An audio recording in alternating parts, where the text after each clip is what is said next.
The Little Workers of the Sacred Hearts of Jesus and Mary.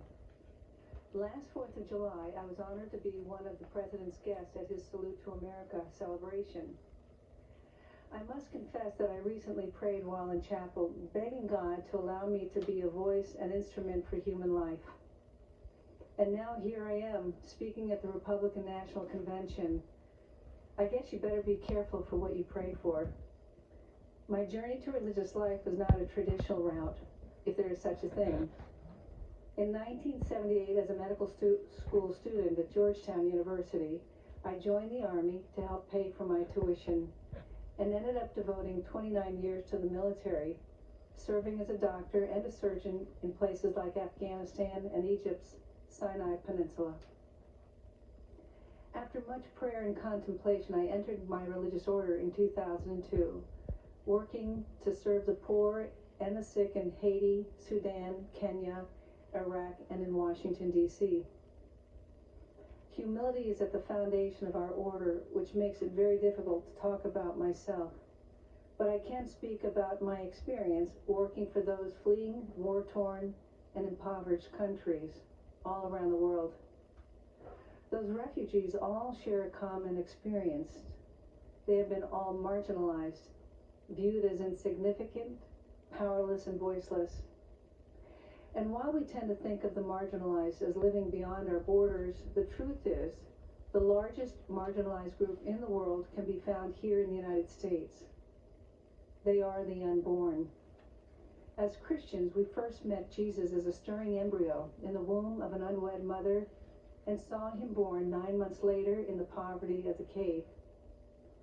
It's no coincidence that Jesus stood up for what was just and was ultimately crucified because what he said wasn't politically correct or fashionable. As followers of Christ, we are called to stand up for life against the politically correct or fashionable of today. We must fight against a legislative agenda that supports and even celebrates destroying life in the womb. Keep in mind, the laws we create define how we see our humanity.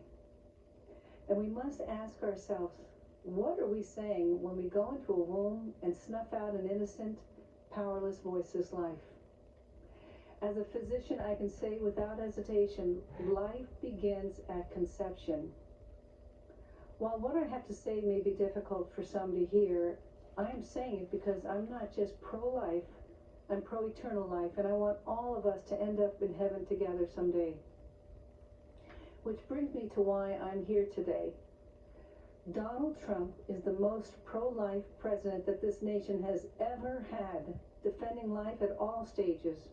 His belief in the sanctity of life transcends politics. President Trump will stand up against Biden and Harris, who are the most anti-life presidential ticket ever, even supporting the horrors of late-term abortion and infanticide.